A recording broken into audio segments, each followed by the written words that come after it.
on, please. Oh, yes, it's on. Dear God, we give thanks for another Sabbath day. Lord, as we come together, as we reason, as we discuss, may you be in the midst of us and guide us. This is my prayer in Jesus' name. Amen.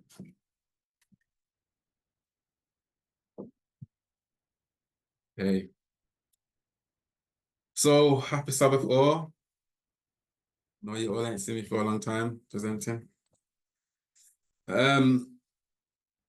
Just a few house rules, yeah? So, I want this to be interactive, but we just have to manage it. So, if someone does have a point or has something to say, if we can just keep it brief, just to maintain focus and flow. I may ask you to turn on your mic. I may want you to say yes or no. So I'll tell you to just comment in the chat. And with the chat, if it's not set necessary, just don't post anything, just to maintain concentration. Is that all okay, yeah? Yes. All right, good. So I just want to ask a question. So if you see the topic on the board, it's called resistance. So has anyone ever, I just want one person to answer, and has anyone ever tried to set a goal or make some sort of change in their lives? It could be a goal this week or whatever it may be, to find yourself like pushing back, resisting, doubting, or just turning away from it. Has anyone ever experienced it? Maybe sometime this week? Any volunteer come forward? Yeah, You. I have. Who is that? Who's that speaking? Curtis. Curtis. Yeah. I've had, I guess, tasks at work that I just keep pushing down the road. Lack of motivation to do them. Okay then. So what you're saying, you have a task, you're saying, you have a couple of tasks at work, and what you're saying is you don't have a lack of motivation to complete them. Yeah, essentially. So when you approach this task, what happens, inside you? So you got a task, just focus on one task. When you approach it, how do you approach it? And what's going on inside when you approach it? Usually, or in this specific instance? Let's use this specific instance then. I guess what's come to mind is, first of all, the deadline. And then I think, when is it due? And then I realized that I'm really far away from the deadline. And so in my mind, I think I've got plenty of time to do that. So I knock it down the road, like approaching it down the road, and then do other things. Is that the lack of motivation you're talking about? Yeah. So you got a task, you got something that needs to be done, but you don't get it done, down to lack of motivation. So there's something, it's like there's a force behind you getting this thing that needs to be done. There's a force preventing you from getting it done. Yeah. So this is what I want to talk about. So I want to talk about the relationship between the conscious mind and the subconscious mind. So your conscious, you got a goal, you got this task that needs to be done. But as you approach the task, something is pulling you away. Yeah, there's a pulling away. So thank you for sharing that, Curtis. So what I want to talk about in this presentation is the inner conflict that we have within between the conscious and the subconscious. And then I want to talk about, I don't know if anyone's heard of the Wheel of Life, but it's a tool to look at your life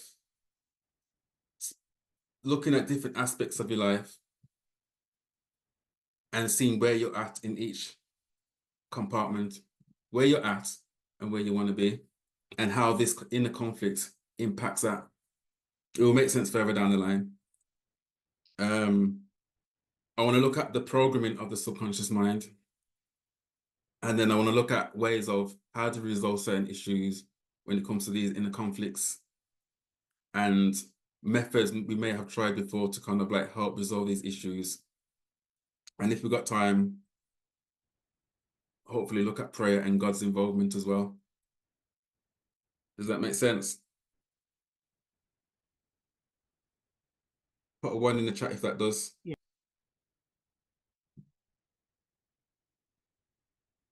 All right then.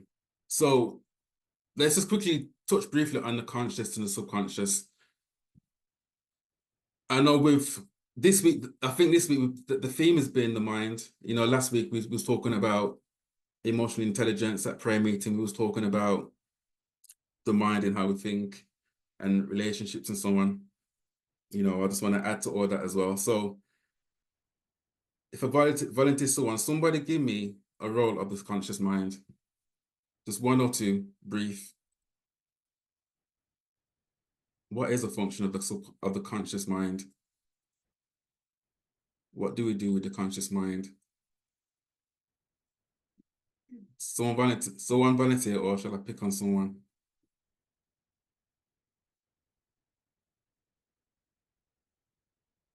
Okay, then let me pick on someone. First of all, who can talk? Is it to do with feelings, Feelings? awareness? Awareness, okay.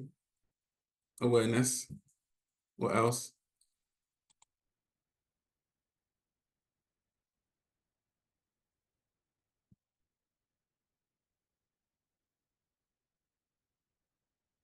It's where you make your thoughts.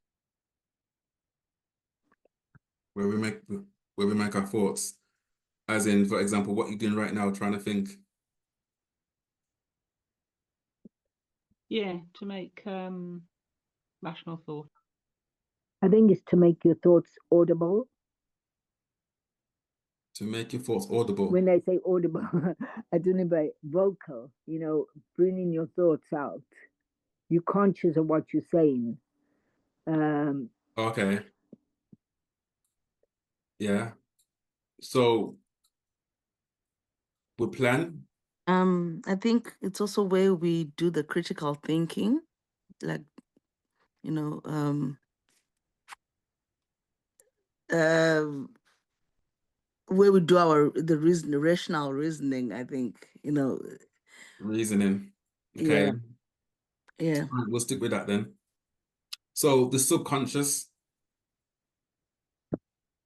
Now we know the subconscious has many layers. It has a big role. Yeah. But let's keep it in the context of our thoughts.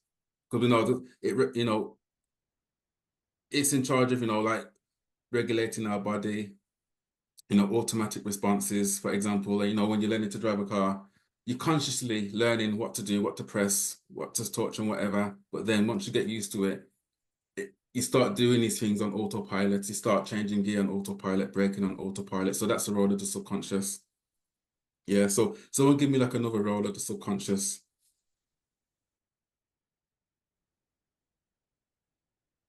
No, I was going to ask a question. Is there a difference between the unconscious and subconscious? So you're bringing in another layer. Are just any different things?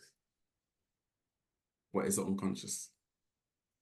Some people, I don't know if people think it's the same thing, which is different terms, or they actually. Yeah, it depends who's teaching. Some people teach there's a conscious mind, the unconscious, and then the conscious. I mean, the subconscious. Yeah, so the conscious is what you're aware of. Okay, right now, I'm looking at you. Okay, I'm aware that you're looking at me. I'm thinking what I'm saying to you. And then the subconscious is what's going on in the background, but I'm not consciously aware of. It could be thoughts or a narrative. Okay. It could be example, I gotta make sure I'm saying what I'm saying correctly, but subconsciously, I can explain it. It's a narrative, what you're not consciously aware of, but it's a narrative what's controlling how you behave, how you present yourself. And the unconscious, because I don't really touch on the unconscious, but I studied it. It's just below the conscious awareness. I know, Emma, you studied this as well. We both was in that class. Yeah, long time. But I'm kind of more touching on the subconscious and the subconscious. And I think the unconscious, I think I feel it's the same. I always Leon. think it's the same. Sorry, who was that? Curtis. Crack on. Just from what you've described, would it be maybe an oversimplification to say that there's 3 levels?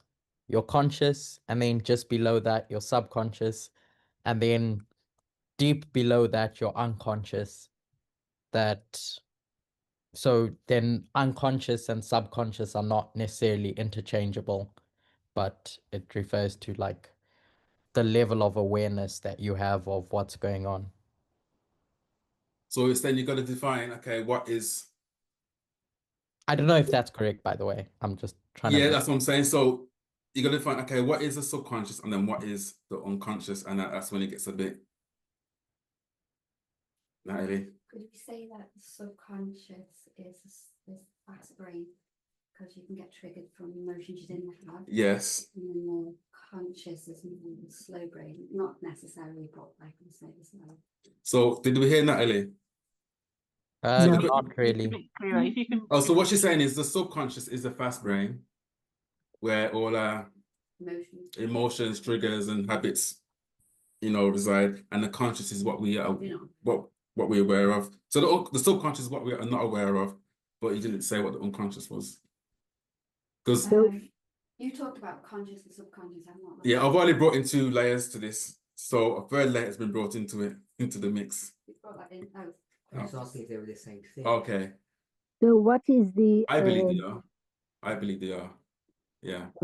So what is? I mean, does the memories and our experiences? All right, we're gonna go coming deep to into the the- subconscious, CJ. Sorry. We're gonna go deep into the subconscious. Oh, that's the subconscious. And yeah, okay. Yeah. You write on the board. Yeah, I'm gonna write it on the book.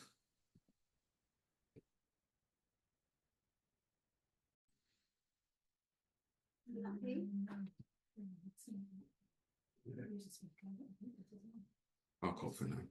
All right, and so let's go deeper into this inner conflict between the conscious and the subconscious. So I'm gonna give an example. So consciously,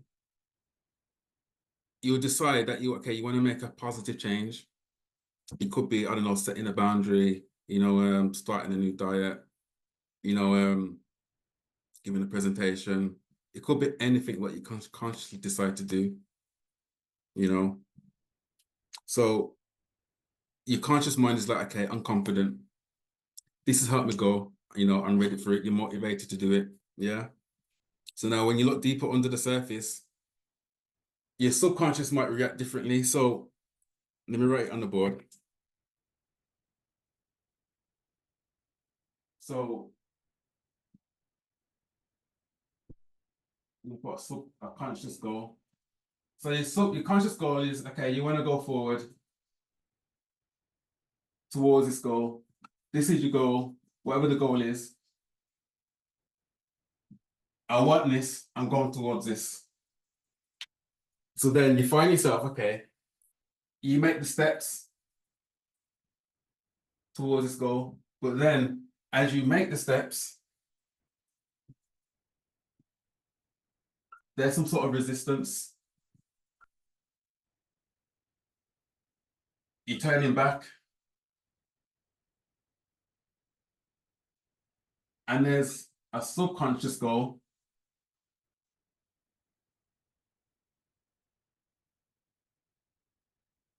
Does this make sense so far? Yeah. You set a goal or you set a task or you, whatever it is, you're consciously deciding you're going to do a specific thing. In Curtis's example, he's got a task at work to do. He goes forward to make progress towards that task, but then he finds himself steering backwards. So something's deterred him from going ahead. So now there's an inner conflict. There's a conscious goal and a subconscious goal. So the subconscious goal is like, okay, hold on a minute. This is unfamiliar. You remember the last time you tried this? The last time you tried this is a subconscious talking. The last time you tried this, what happened? It What worked happened for last time? Avoid this because you don't experience what happened. Like whatever, it could be anything, it could be a trauma, it could be a bad experience. So it's the subconscious goal is there to protect, not to make you happy. It's there protection from experiencing pain. Yeah. So it's there to help you to avoid the risk. So this may not be a risk, but to the subconscious mind, it doesn't see the difference. It's seen it as it's seen it as a perceived threat. So okay. It can cripple you there as well, What? subconscious. Yeah. So what's happening is, You have to repeat that because they can't hear me. so Knightley said it could cripple you. So it perceives this goal as a threat. So the goal is to protect you. It's like a loyal dog. I don't know who's got a dog, but the dog is just loyal. It will bark at anybody who comes near the owner. It will just bark and bark, but even though whoever's approaching, they may be the safest person on earth, but the dog is programmed to protect. It's like the subconscious mind. It's protecting you from danger. So what this resistance may show up as procrastination. You know, sudden nervousness or doubt. You know, thoughts of like, I don't know, maybe it's not meant for me. Yeah, or tightness in your chest. It may feel, as you approach this goal, you may start feeling overwhelmness, or brain fog, or I can't be bothered, this is too much. Let me just go back to my old habit or do something else. You know, it could cause a strong temptation to go back to your old routine where you feel comfortable. Does that make sense? Yes. Can you just repeat that again, please? Which part now? You said you're going forward, but it's there to protect you. And Okay, so I use the barking dog as an analogy to. So you got a goal, Cedric, to. Okay, give me a goal. Give me an example. I want to do a presentation. You want to do a presentation? Yeah. Okay, so you're preparing. The time comes now for the presentation. This is your goal to do this presentation. As you're approaching it, you have this sort of nervousness or overwhelmness, and then you're tempted to just retreat, give up, turn back, and just give it up. Right. Yeah. Beneath the surface, there's something going on beneath the surface. It's different for everybody.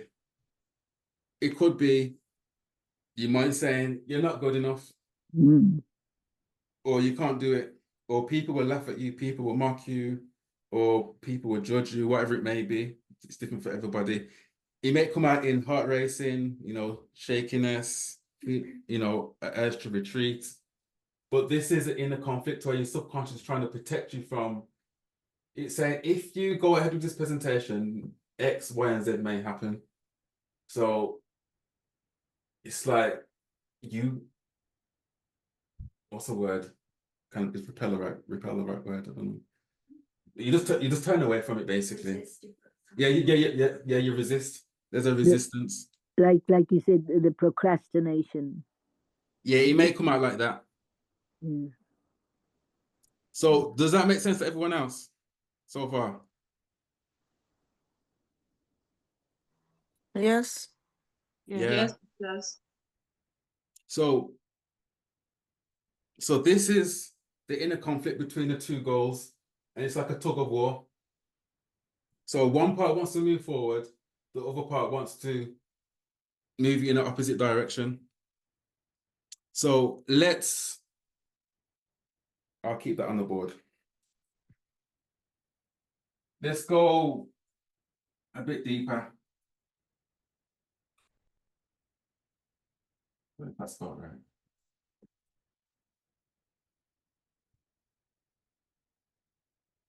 I wanted to read something actually. Okay, I'm just gonna copy and paste something in the chat. And if I can get someone to read it.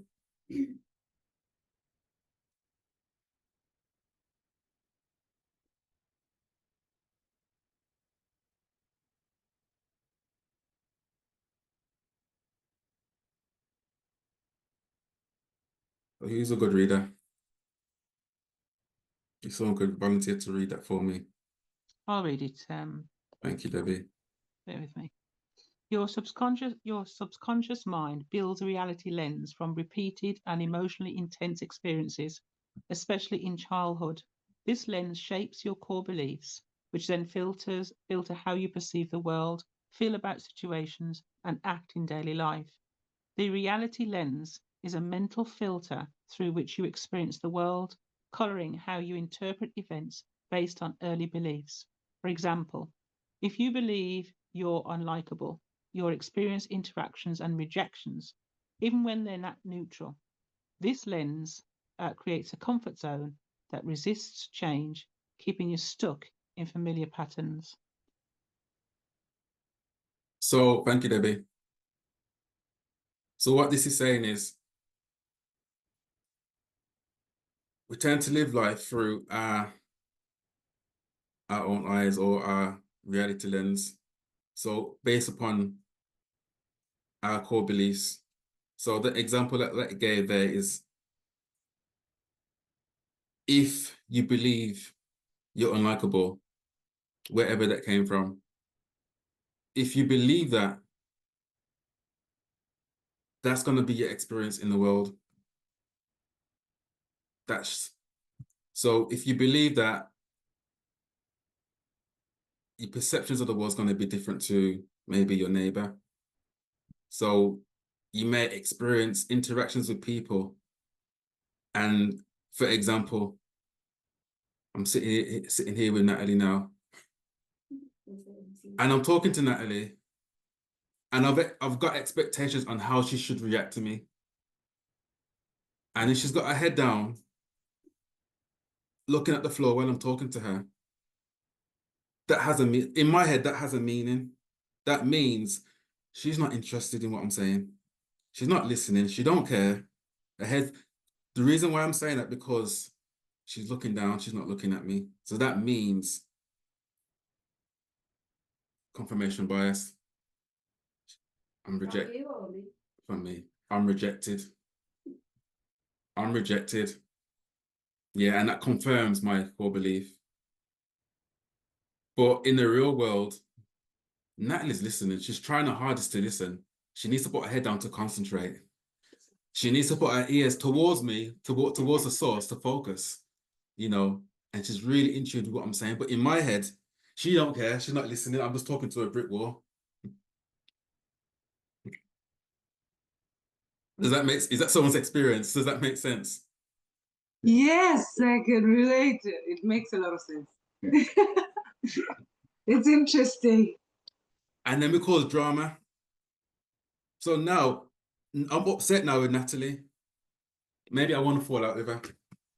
She's annoying me. She's rude. And I put her up about it. She tells me the reason why she's looking down. I don't want to hear it because I built up expectations on how she should react to me. I built up expectations on how people should react with me. It's a rule programmed into my subconscious. To know that I'm not rejected, people need to behave a certain way. If they don't, it confirms from a young age, nobody likes me. You know, I'm always getting rejected. Yeah. So I want to go deeper into these examples a bit later on. So Leon, yeah. can I just comment that it's believed that many of the troubles we are going through in adult life actually were developed in childhood, you know. So some of the behaviors we project and our actions really are things that we need to emotionally deal with from childhood, to visit back our childhood and unlearn some things to actually become emotionally intelligent people. Yeah. Okay. So what you're saying is you need to go back to the root and deal with it. That's what you're saying. Is that what you're saying? Yeah. Yes. We need to when going back to the root, some of these are traumatic experiences.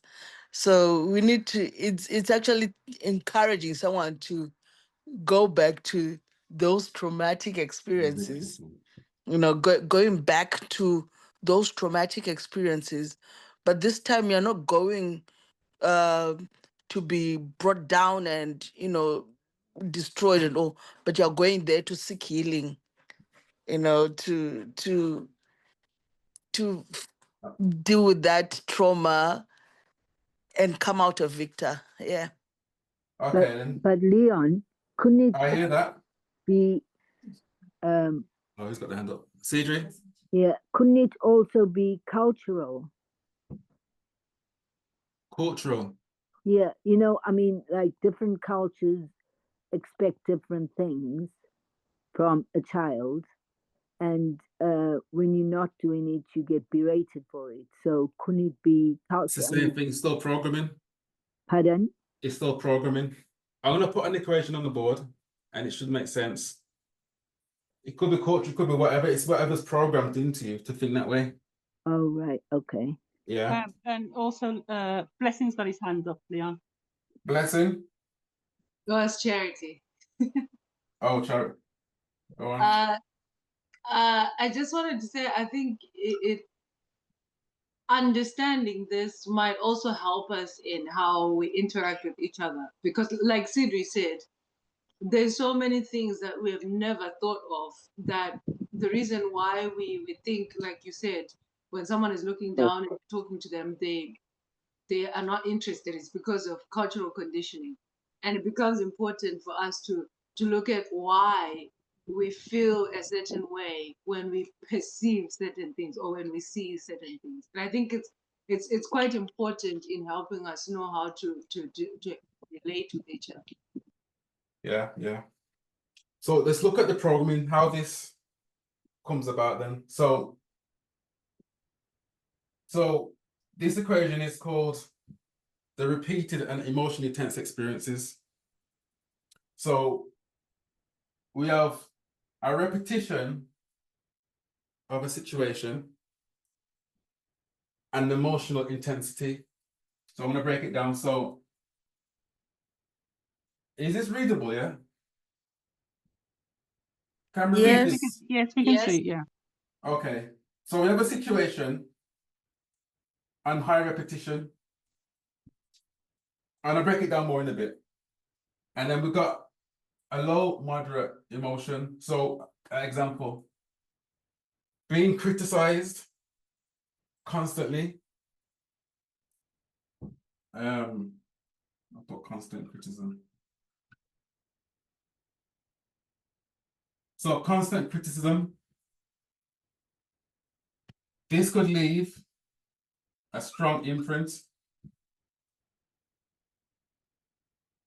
So, it's high repetition, so it's constantly repeated, repeat and enlarge.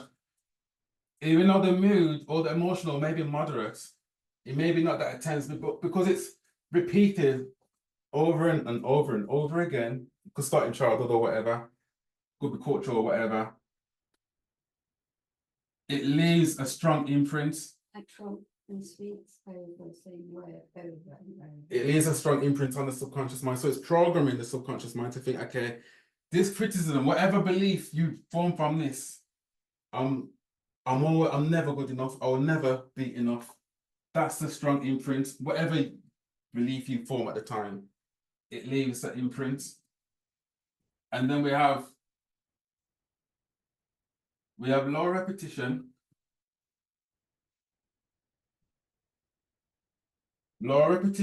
but high emotion. What I mean by high emotion is, it could be like a single traumatic event, but it leaves a strong imprint. I'll just put like traumatic event.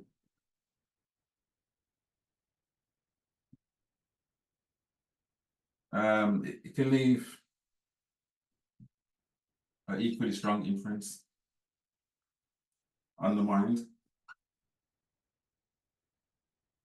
Do you agree with that?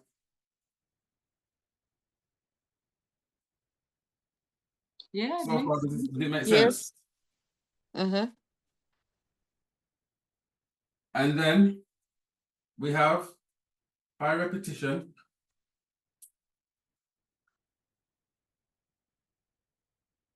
and high emotion. So this high repetition is constant, whatever it is, some cases abuse, bullying, whatever it is, but it's causing a high emotion.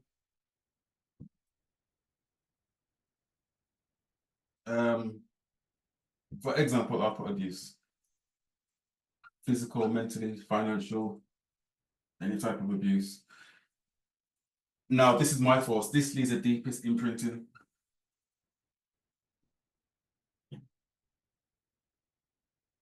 That's just my force. It leaves the deepest imprint because it's high repetition and has a strong emotional response.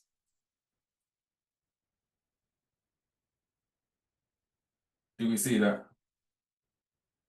Any questions on that, actually? Leon.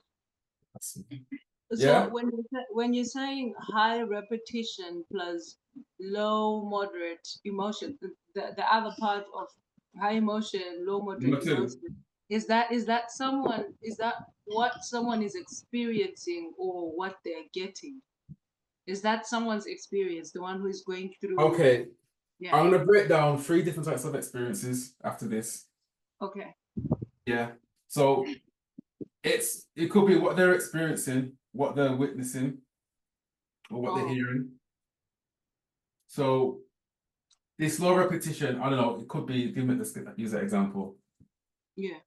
Now and then my friend would tell me, in front of everyone, I'm dumb. You know, it may not happen all the time, but it still has an impact on how I feel in that moment. Okay. It may cause a belief that, okay, you know what?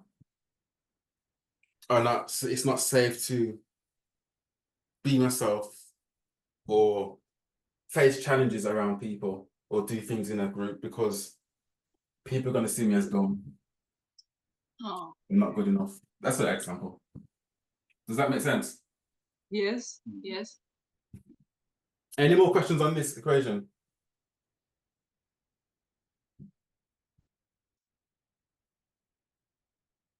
All right then. I want you to remember repeat and enlarge, cause and effect, and the end from the beginning. Because I can see, you can see it. So how this programming happens, yeah? So we have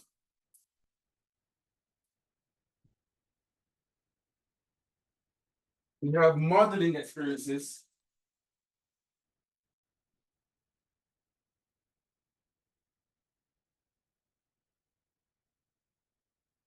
We have modeling experiences. And I'm going to break these down in a second. We have auditory experiences, and we have first-hand experiences, starting usually in childhood. So the modeling experiences, is what we observe. So I use an example. You're observing other people's behaviors, like the say parents, for example, probably unstable relationships, maybe broken homes, your parents are split up, they're making up and they're breaking up and they're making up and they're breaking up. And you just see this pattern within your whole family. That's the memory. The core belief you may form from that is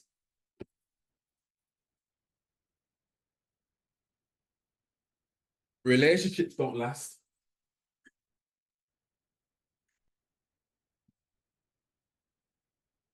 Relationships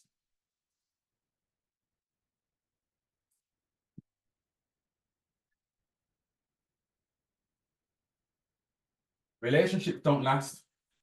That could be a core belief you may form at the time, yeah?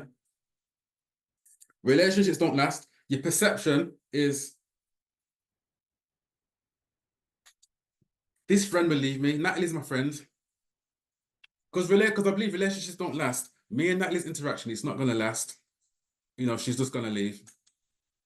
Yeah? Emma's going to leave. That's your perception now. That's your reality lens. That's your perception. And the emotional response, which is, remember, this is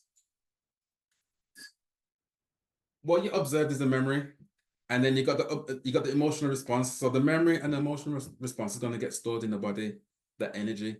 So it may be anxiety, fear of rejection, whatever emotional response rises, that's what's stored in the body at the start of the event, and that stays in your body. So that's the seed planted. That's the beginning, and you can predict the end. So relationships don't last. Are we following so far? Yeah. Yes. So perception.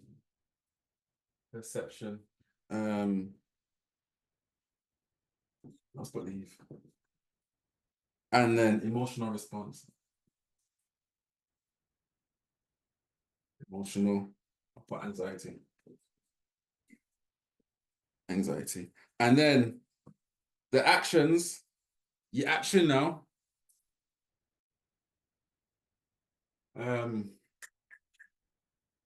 Cause and effect is avoidance. Avoid getting close to people to prevent loss, prevent getting hurt, prevent people from leaving me. I'm just going to avoid avoidance. So Is it the same as putting up barriers as well? yeah. And you're on about emotionally unavailable. Yeah, that's too much about this board. So, and your comfort zone. I don't know if you can read this. Your comfort zone is shallow relationships.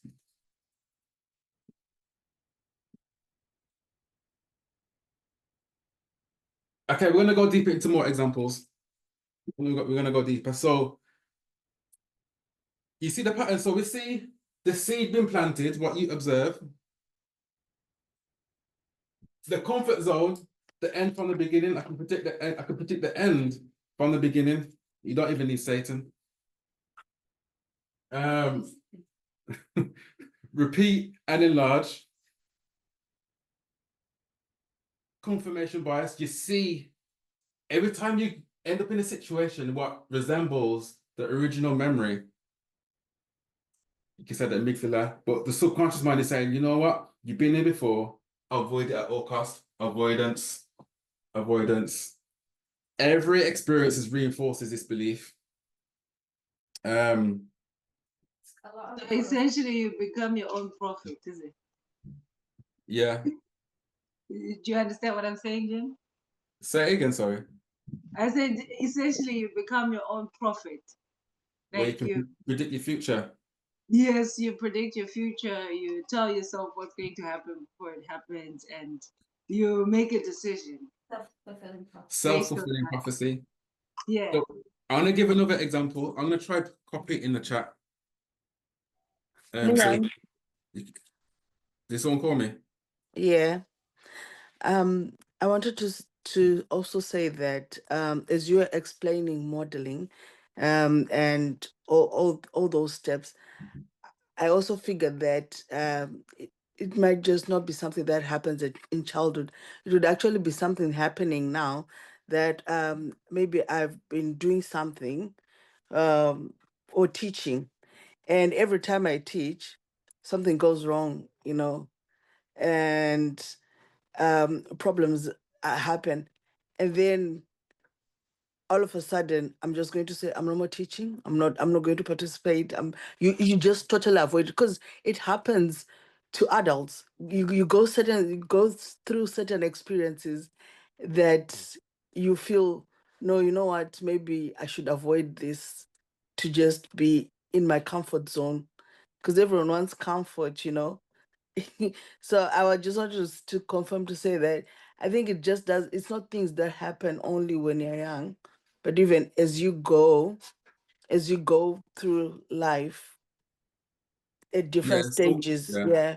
So what you're saying is it doesn't. It also happens throughout life when you're a teenager, when you're in your early 20s, when you're an adult. This equation is not subject to age. It can happen at any stage in life. That's what you're saying, which I agree. Yes. Yeah. So now, because you got your mic open, would you mind reading what I've just posted in the chat? Okay. So We have description. description. Yeah. Stored unprocessed memory. A child witnesses a sudden car accident and feels helpless, overwhelmed, and unsafe. Yeah. The core belief, something bad could happen at any moment. No, you missed the core belief. Really? The Oh, world isn't safe. sorry. The core belief, the world isn't safe. Yeah. And then Yeah. the perception is something bad could happen at any moment. Yeah.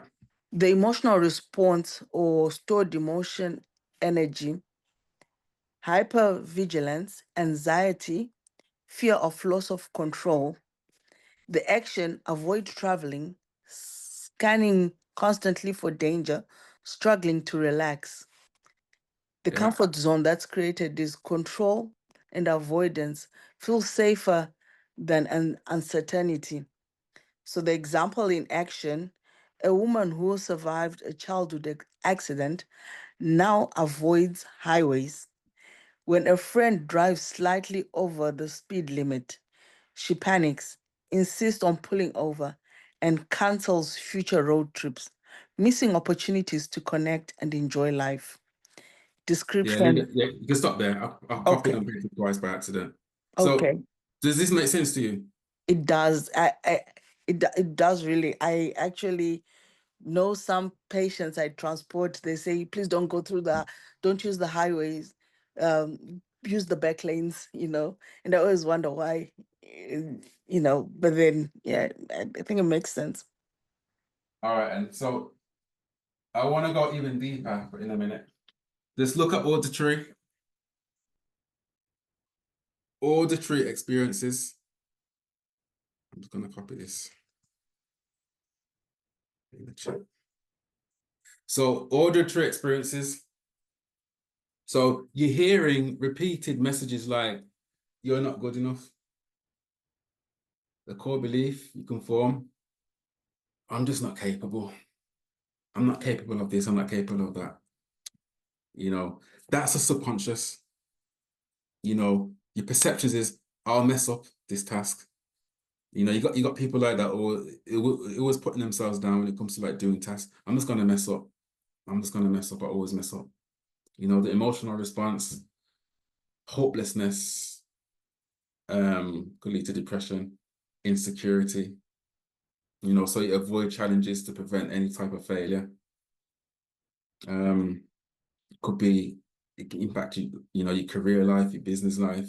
You know, you settle for low-end jobs because you don't feel like you're good enough to do something high, you know, that's high paying or whatever. Comfort zone, sticking to low risk roles that feel familiar, even limiting. You know, so let's look at first-hand experiences. Can anyone relate with auditory experience?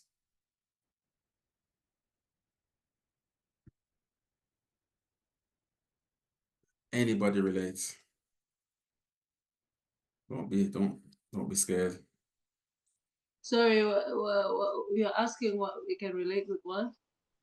Can anyone just relate with this auditory experience? Oh, okay. Yes, I think I can. Yeah. Thinking back from childhood and Yeah, what so you're constantly told, and yeah, it's difficult. It's things that you have to constantly fight. I guess, yeah. Anyway, let me just say I can relate. yeah, this constant fight I want to get into later on. Yeah. So first-hand experiences. So first-hand experiences is personal events,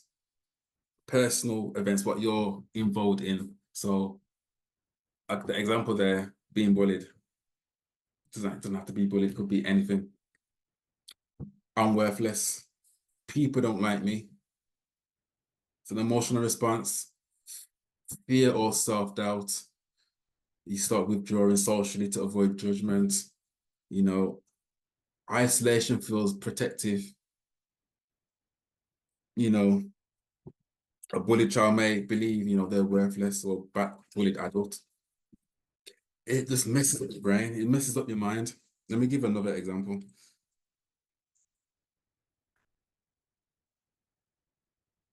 Post it in the chat.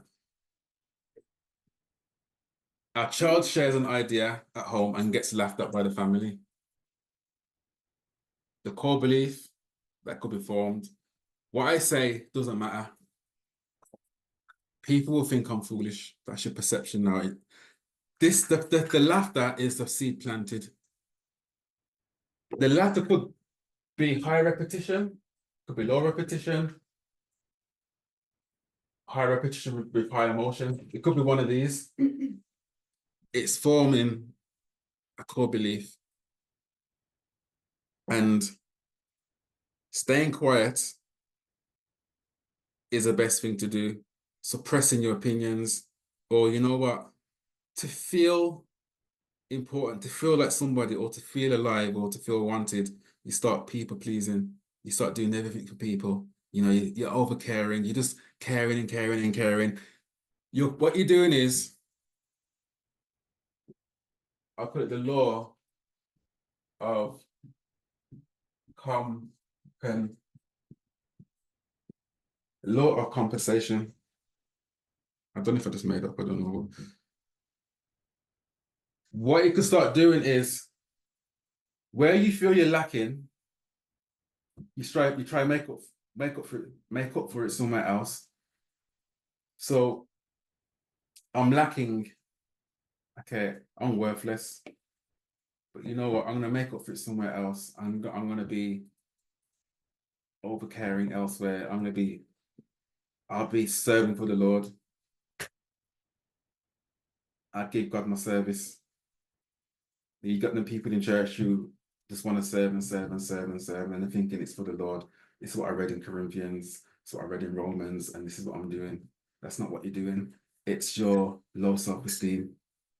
Not for everybody, but if we just be real with ourselves, you're compensating for a lack. Where you feel void or empty, you compensate it in another every life. So over service. This is an example. Does that make sense, the low compensation? Has anybody ever felt like that? Law or no? Oh, law. You're giving because you feel like you're lacking in a certain area of your life. I thought codependency. Yeah, you may not realize it, but until you become awareness of what's going on in the subconscious, you'll be like, that's what I'm doing. Now, some people are quiet. Does it? If it makes sense, put a 1 in the Liam, chat. I've got a question. Fire away. So people that I've spoken to that have a hesitancy of going to therapy, bring the following argument in inverted commas. They say, all that happens in therapy is I'll have an experience and then the therapist will suggest something and implant that experience as being my experience, and then I just buy into it where it may not be the reality.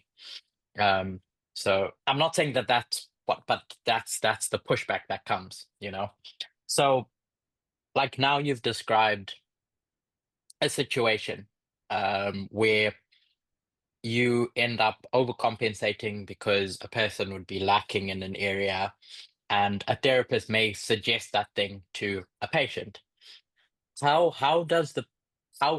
tools can the person have to know whether or not that's actually true, or they're just going along with what the therapist is suggesting because it might seem like it's the only thing that's been offered as a reason why they are overcompensating. I mean, they might, as you said, there may be various other reasons.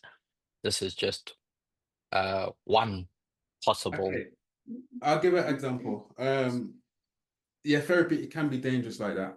You know, I don't really agree with suggesting things, but if you, I'll give that example of maybe somebody who is, let's use people pleasing, or I don't know, a class clown or something. Someone who's always funny.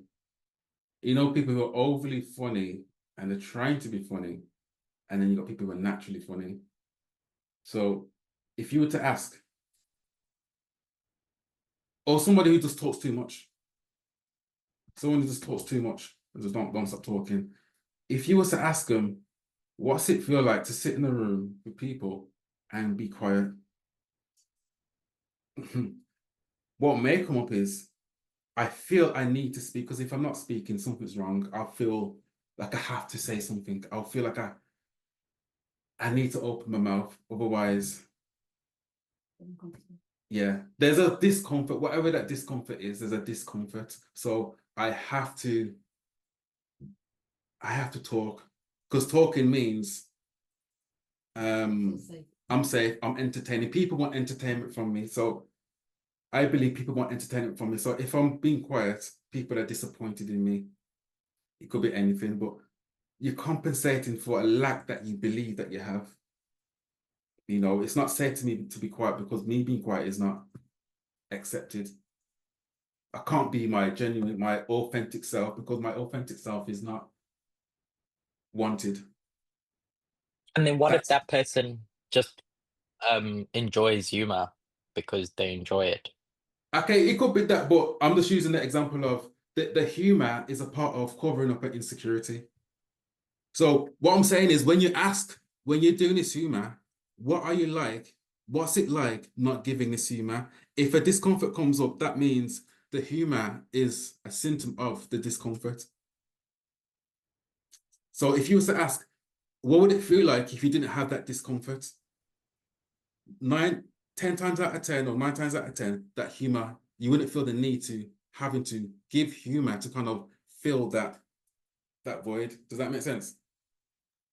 Yeah, I think I get you. So the way the person, I'm just seeing if I understand what you've said correctly. So the way the person knows whether or not it's because they just like humor, or if it's a symptom of something, is they have to reverse engineer situations where the humor is absent and see how they feel in those situations. Is it a Yeah. they have to do that work of reverse engineering. Yeah, just stop it and see what it feels like. See how long it can last. Yeah, Natalie had a question. Did you have a question?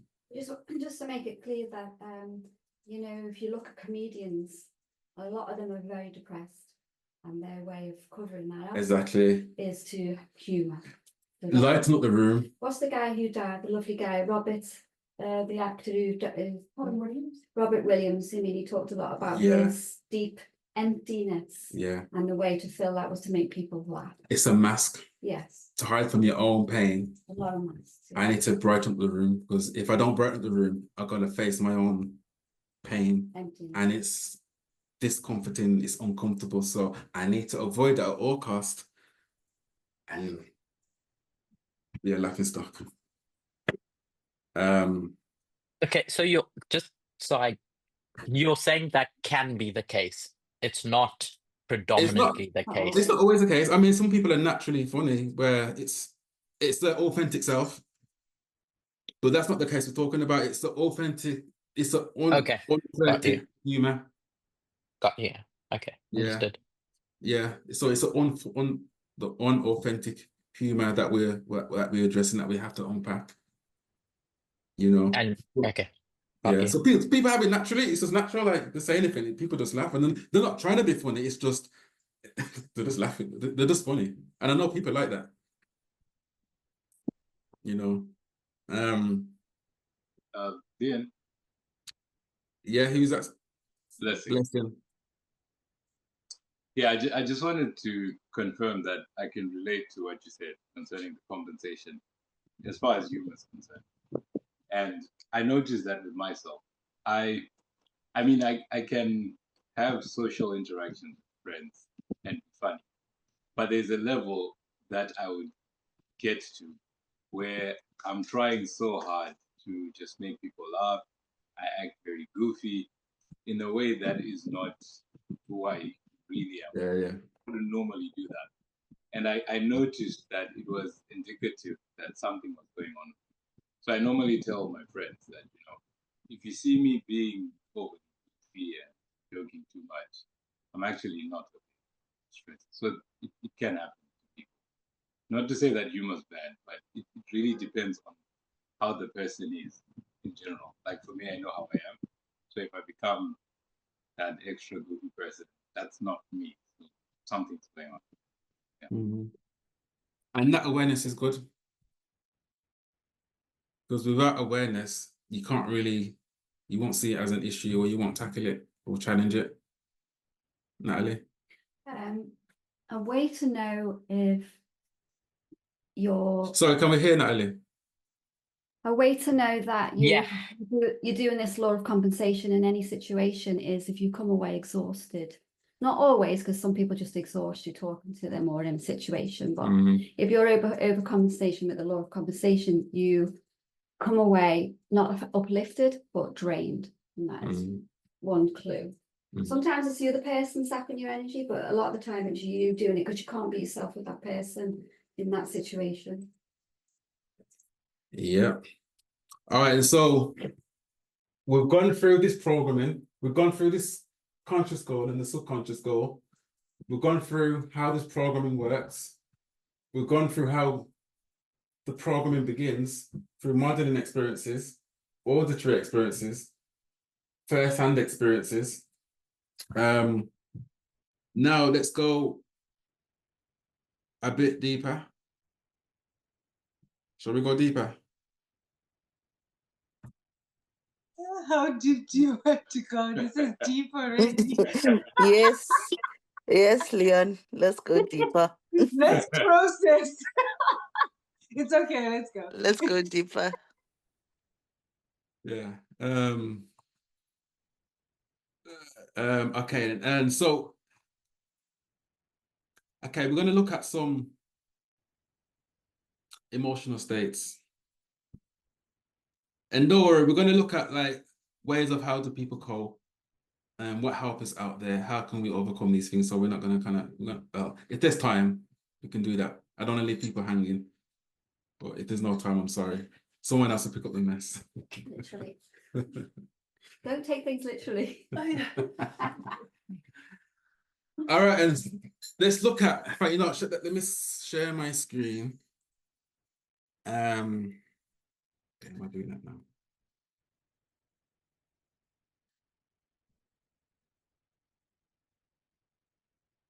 All right, can we see this?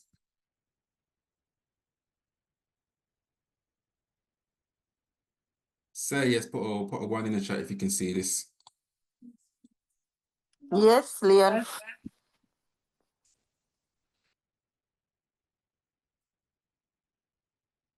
Or they can do it themselves.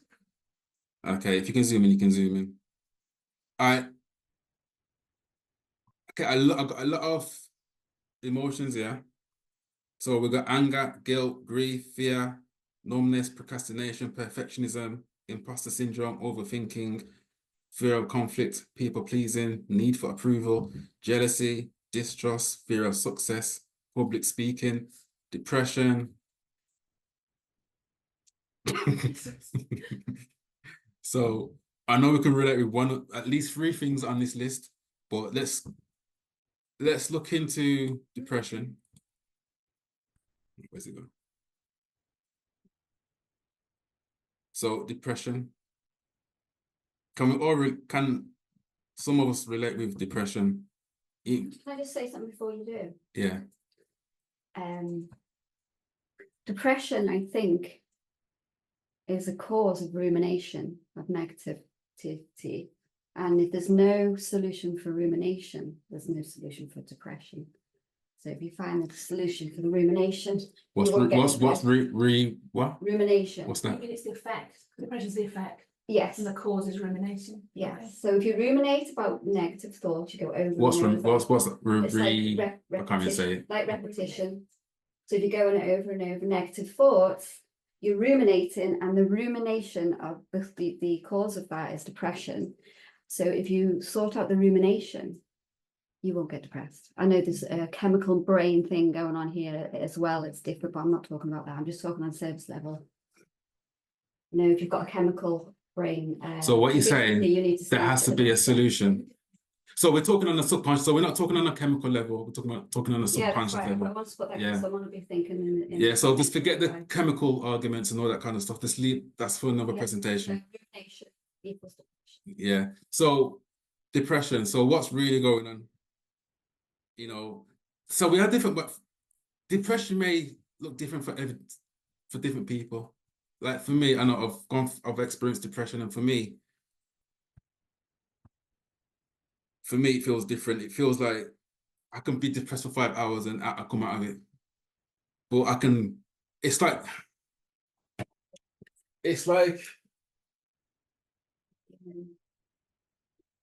trading.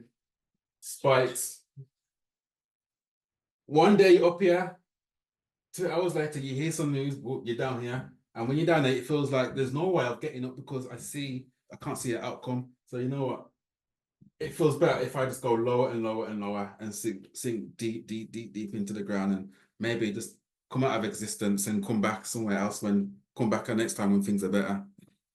If you have steep curves like that, though, I'm not talking about you, because I know it's not, but that sounds like borderline personality disorder where you can't regulate emotions and you get very depressed, manic depressive, to highlighted happiness. Yeah. So it's different for everyone else. For me, I used to get like a feeling in my face, and it just feels, I can't explain the feeling, but it's like a feeling of something that's coming over me, and it's like, A lot of people say that, don't you? yeah. And then 5 hours later or the next day, it's like it's gone. But sorry, Leon, I thought that depression was more to do with the persistent state of that feeling as opposed to the up and downs. What's the persistent state? What do you mean? Constant. Like it's So prolonged, it's constant. It's different for different people. Yeah. Okay. Everyone experiences depression like differently. So how do you then, that person who experiences how you described as up and down, how do you distinguish between that and So the Just up like and down.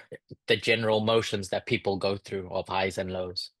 Okay, let's go through this here. Then Okay, sure. yeah. Okay. But yeah. So the depression isn't just feeling sad, it's a complex response from the subconscious mind, often rooted in protection, survival, or unresolved pain. So at the surface, the conscious mind could be saying, this is just an example.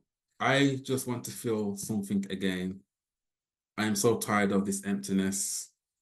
I know I should be able to get up and do things, but I can't. The mind could be saying many things. Just an example. So under the surface, the subconscious goal, remember the subconscious has a goal behind depression. So it believes, it could believe, if I shut down or withdraw, I can protect you from more pain, rejection, or failure. So if I shut down or withdraw, I will protect you from more pain, rejection, or failure. So like sometimes if you feel like, if you want to start something, it just feels like, say a business, and it feels like this is too hard, and you give up and you start feeling depressed and hopeless because I'm just going to fail if I start because I can't do it. And you just get into your feelings and you're down and you're low because you just feel hopeless, you know.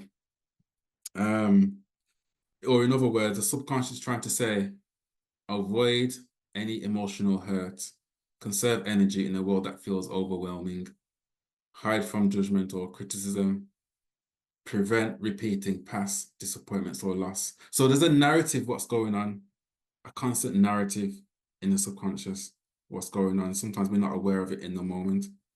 Yeah. So the subconscious is shielding you from using numbness and withdrawal or low energy. And then you get into your feelings, you get into an emotional state. Even your posture is in a depressive posture. You know, you're looking down, your shoulders is dropped, you know, even your whole state is in a depressive state. And it's like one part wants to live, one part just wants to crawl, just curl up in a ball and just disappear. You know, so the conscious, which is, it wants joy, motivation, connection.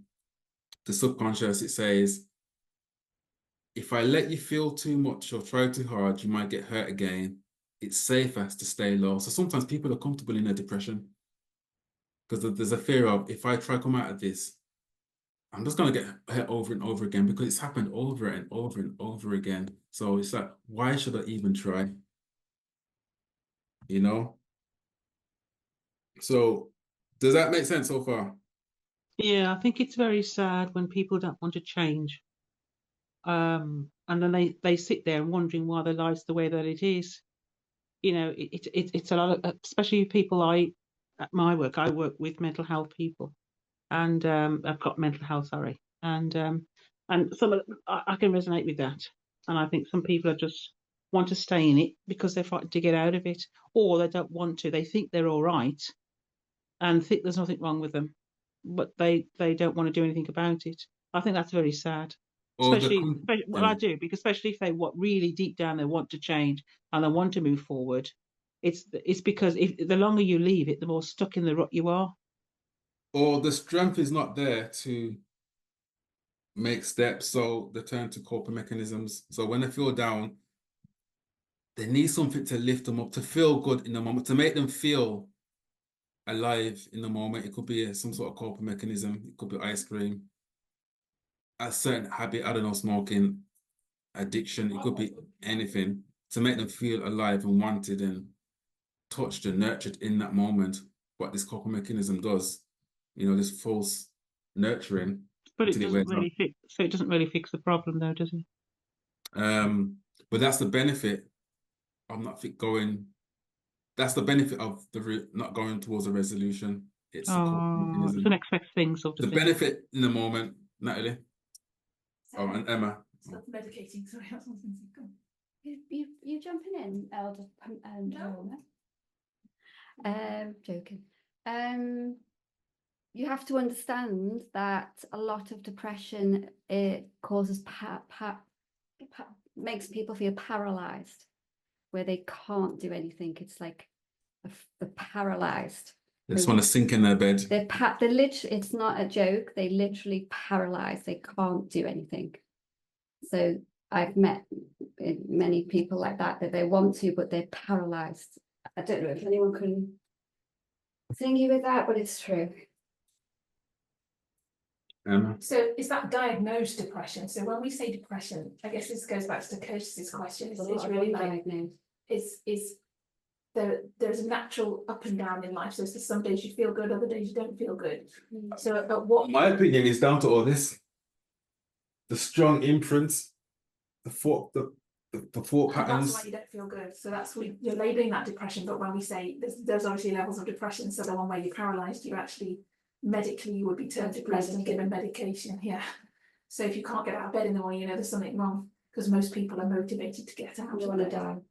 Even if they're on a low day, they're still motivated to get up. So I guess it depends how paralyzing it is. How long It's it is.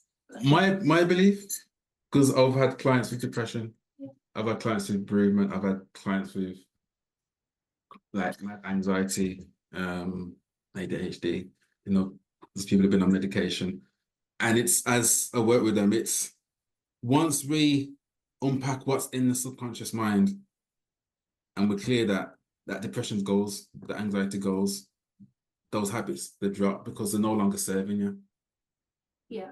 So once the subconscious mind knows it's safe to let go of these protective mechanisms, the brain's rewired. There is a caveat to that, because it can be your current situation that is causing the depression, not subconscious beliefs or traumas. So you could be in Gaza, or you could be somewhere like that, and that is, or Yemen, and that is depressing. You've had a brilliant upbringing. Your family is still So what alive, you're saying but is, it's so the current situation. let me just put what you're saying on the board, because I might touch on this later. So you have a situation, yeah? All right, in black. You have a problem, you have a situation. And it's come from the present moment, not the past. The situation could have happened this morning. You have a situation. It's everyday life. Whatever this is, whatever problem this is, I just Every day. Gaza, being in Gaza is. I label it as a problem. So what you're saying with Gaza, this is number 3, high repetition, high emotion. Yeah. And some people may not have the chance to kind of escape this because they're stuck in it. But okay, so let's bring it home though, because we're not in Gaza. Let's bring it home. So we have a Bring it to problem. Wales. We have a problem. The rain. And this problem is causing emotional, it's got an emotional charge to it. Grey clouds. You know, it's annoying. Okay, this problem is, okay, I got, my work is stressful. Yeah. So work is stressful. Leon, can you sort of share, because we can't really see the Oh, board. sorry, Can you Shane. share it back to the board, please? So we have a problem, and this problem is causing some sort of emotional charge. There's an emotional charge towards this emotion. I mean, this problem. So this emotion, it has a narrative behind it. Work is stressing me out.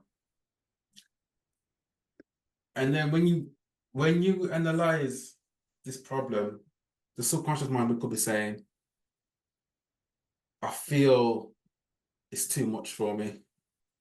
I feel it's too much. So that's a narrative. That's a narrative. I feel it's too much. Could be living in the Algarve. Subconscious mind is saying. Could be what? Living in the Algarve. What? Not Wales. I'm stressed. So your relationship with this problem is, your interaction is a stressful interaction. You see it as stressful. There's something going on in the subconscious mind. What needs to take place is the subconscious mind, you have to clear this narrative in the subconscious mind. So then you view this problem as not a problem anymore. When you clear this subconscious narrative, it's called letting go or acceptance. Or could it be called being happy with your lot that God gave you? Easy said than done. Where you born? Where you born?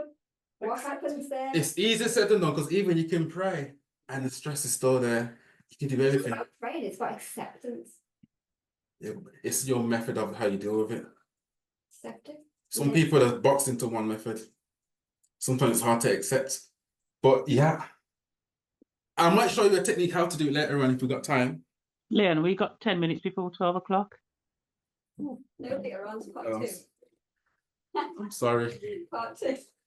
I'm sorry. But people. Leon, Yes, Adrian? what if no one believes you, there's no support, and then they come with their own narratives like, oh no, it's not happening, this is, you believing that's happening and it's not really happening.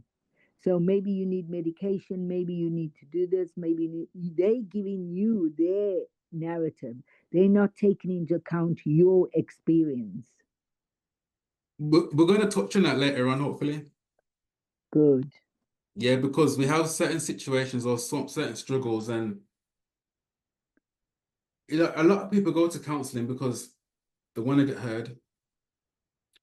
They just want to be listened to. But they get listened to, but that still doesn't solve the problem. Because they leave counseling and they're still feeling burdened and stressed. Even though they've offloaded, it's a temporary relief. What they need is the right intervention. They're depending on somebody to listen to them. Yep. Yeah. But being listened to doesn't really fix the problem. It's the relationship that you have with the problem that needs fixing. And it's a subconscious work. So it's nothing someone external can do. But we'll try to get into that later on. Okay. Yeah. Where was I? Oh, okay, let's go back. Is everyone still following? Yes, Leon. I wanted to ask something about the depression.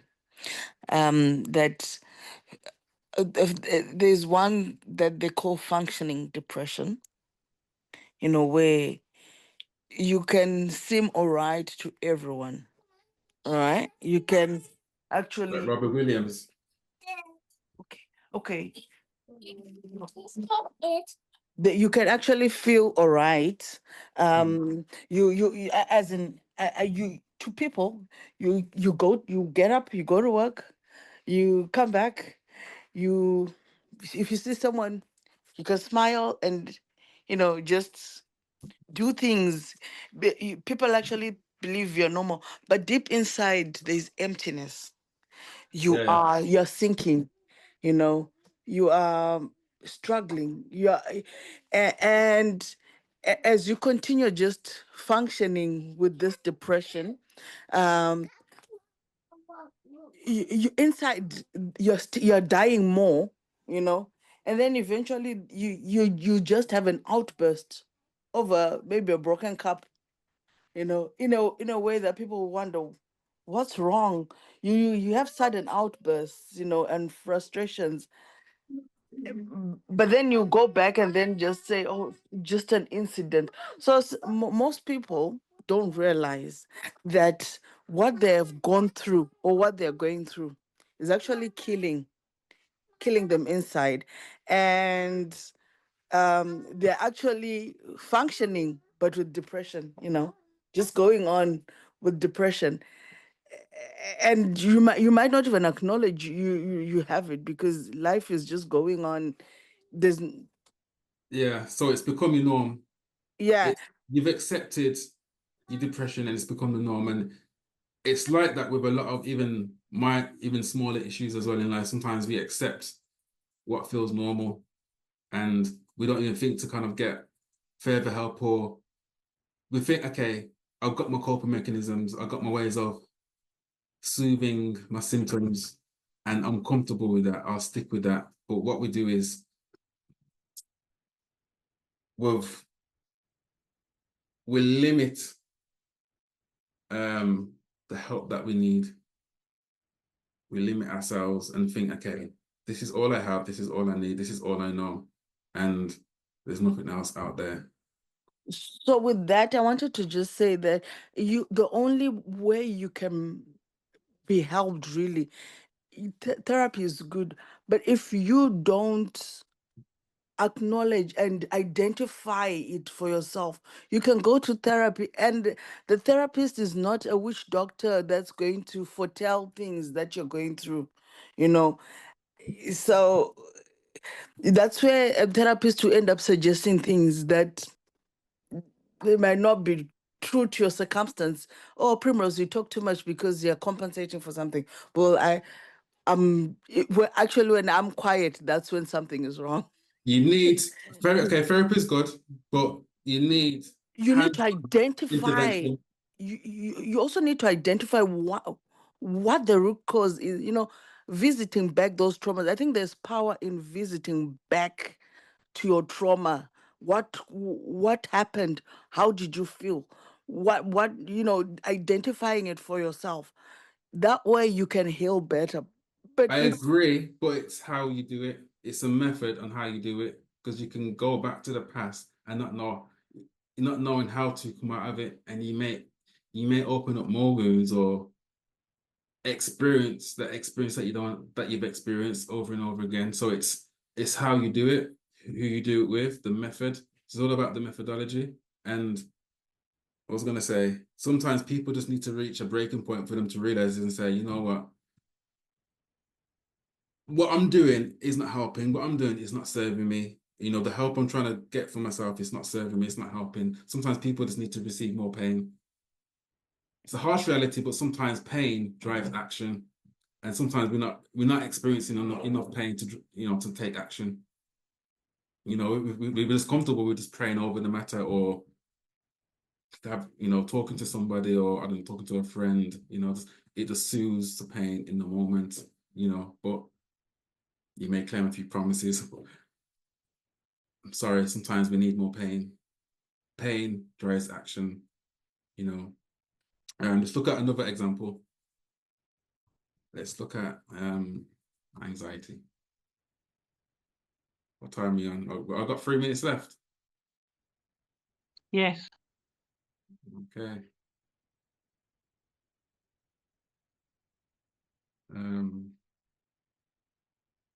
How long can I have? Emma, how long can you have? Okay, you know what how is it so far? Do we feel we need a part 2, or just continue for a bit more? A part We 2. need a part 2 Yes. Okay. because we don't want to rush into it as well. No. Okay. I'm going to say what you could do is just wrap up. Go on and on. Exactly. They know you can go on, so they probably say.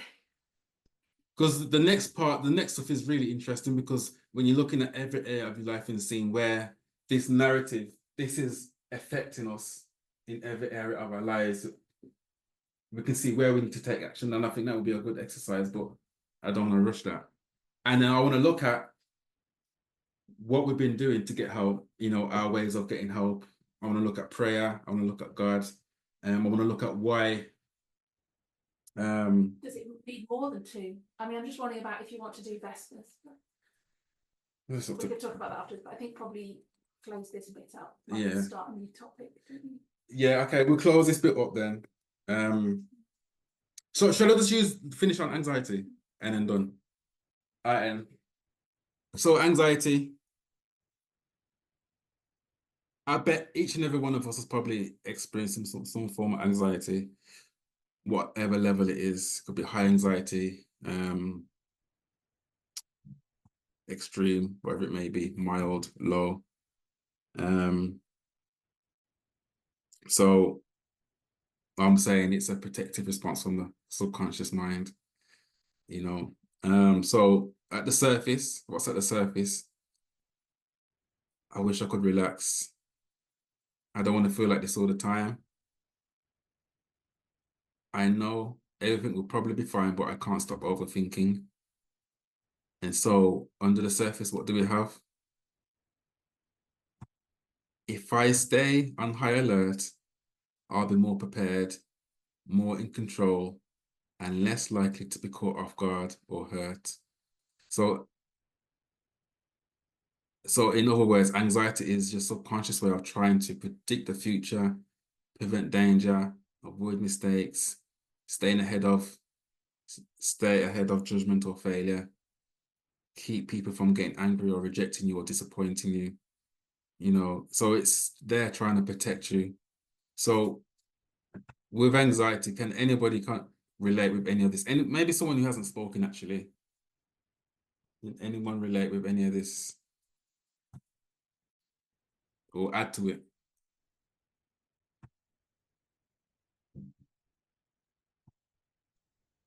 If there's no one to speak that hasn't spoken, I can speak.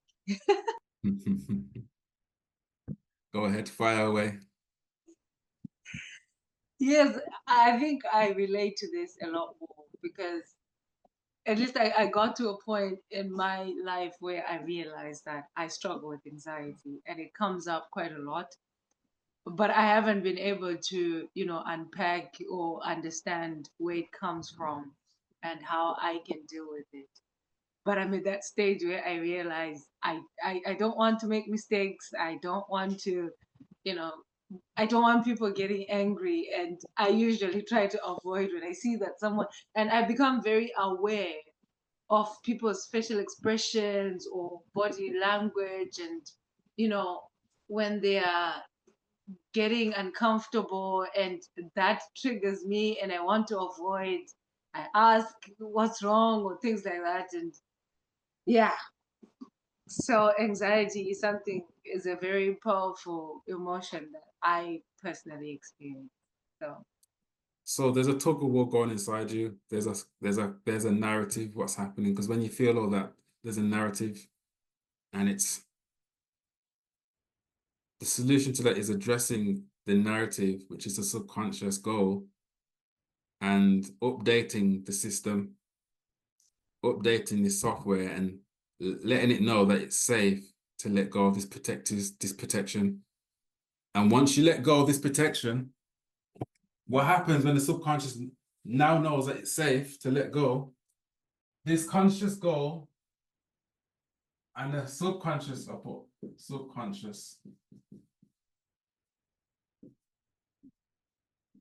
will be in alignment. That's what we want. That's the end goal that we all want. The subconscious to be in alignment with the conscious. So the both. Once the subconscious is in alignment with the subconscious, you're flying. Can it be subconscious then? Where? Can it be a subconscious if it's in line with the conscious? Wouldn't it just be one? So what I said was, remember, the subconscious has a goal. It's a protection. So it's not safe to. But it's only a protection when it's not in line with the conscious. Yeah, because this conscious, whatever this goal is, whatever, it could be a trigger. It could be like a self-trauma response. Being around people alone, it's not safe. So you can't really change the subconscious in a deep. Can. Yeah, okay, you can, because I can do it in a second. I could do it in a second. So I know that, but I mean, you're saying that the subconscious and the conscious have to merge and then you're cool. Yeah. It's not possible if it's there as a protection mechanism. It's possible. Isn't it possible because it's there to protect you in a positive way? So what happens is that the subconscious is supposed to support the conscious. So there are obviously serious situations which are dangerous. Let me write it down. But the fast brain kicks, this is fast brain, I don't know. Let me write it down. Let me break it down. So, I'll break it down.